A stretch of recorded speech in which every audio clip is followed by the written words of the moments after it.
I'm going to speak about the struggle of women of migrant descent, mostly from North Africa, in France, for secularism and for secular schools.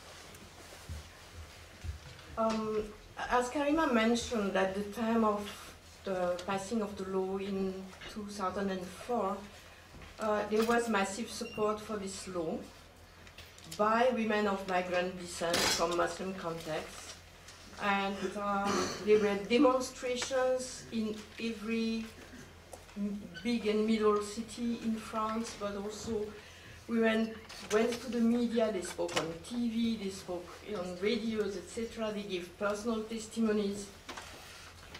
And as I'm sure you realize while I'm saying that, you haven't heard about it. Because although it was in the French press, it was more than underreported, shall I say, in the Anglophone press.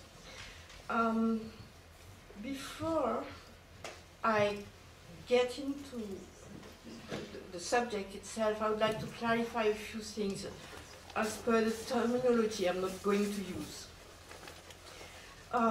When we speak about secularism, for instance, there are two definitions of secularism. One is the one you have in the UK, which is that the state should have equal tolerance to all religions. And this is fairly different from the definition from the French Revolution, and later formalized in the laws in 1905 and 1906, which separate not the state from religion, as is often said, but the state from church as an institution. I think that's a different perspective. So let me briefly tell you what this law of these laws, 1905 and 1906, say.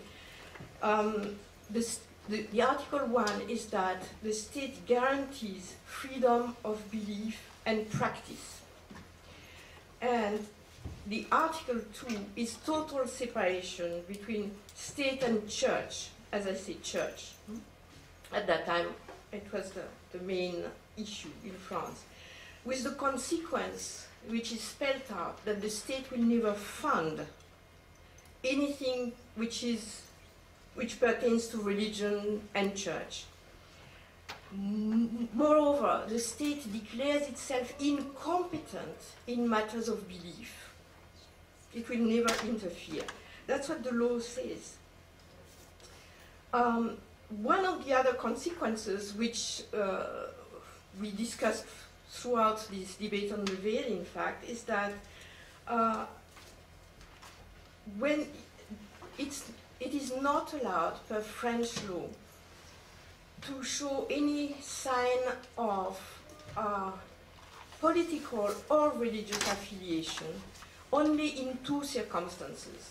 When you are a civil servant representing the secular republic in contact with the public, and when you are in state secular schools, whether you are a pupil or whether you are a teacher there, where you also are supposed to be there as equal citizens and not as representatives of your community. The 2004 law mellows the 1905 and 1906 laws, insofar as it's not banning just any sign of political or religious affiliation, but only the ones which are said to be ostentatious. And we will see again that France is no more the bastion for secularism. It's going back on secularism. This is one of the signs. I'm also going to discuss, using terms like Islam or Muslims and fundamentalists. I want to clarify what I mean by this. In fact, I'm not going to talk about Islam as a body of concepts and ideology.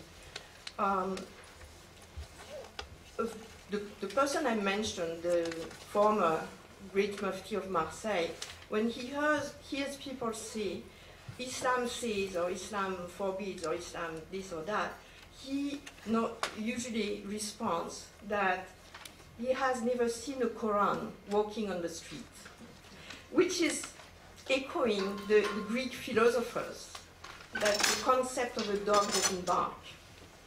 So I'm not going to discuss Islam at all, what it says or doesn't say, but what eventually believers, people, Muslims, think or say or do. I'll use the term Muslims only for believers.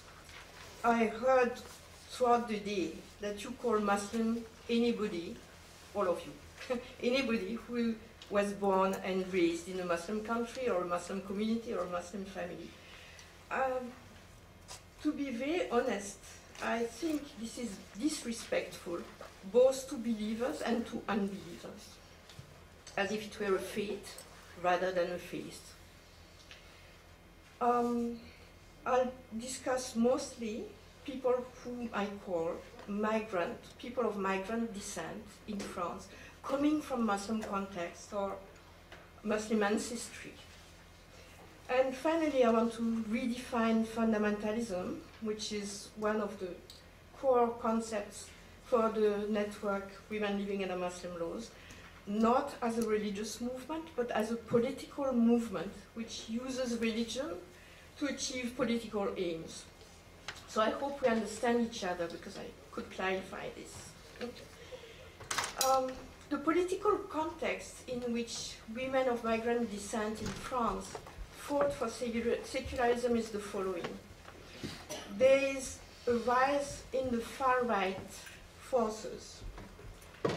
The traditional far-right, the National Front, for instance, all the far-right forces, political forces, are on the rise in Europe. I guess you realize that there are countries like Switzerland and Serbia who have more than 30% voters for their far-right party. And many other countries are above 15%, among which Norway, the Netherlands, Austria, and Hungary.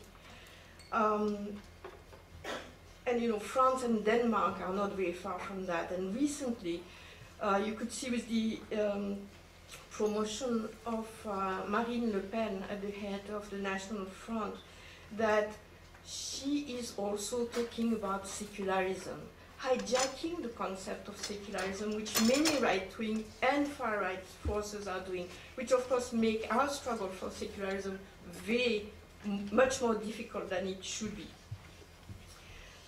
It's now a means to defend national identity, quote unquote. I'll come back to that. And it's seen as a fence against people of migrant descent.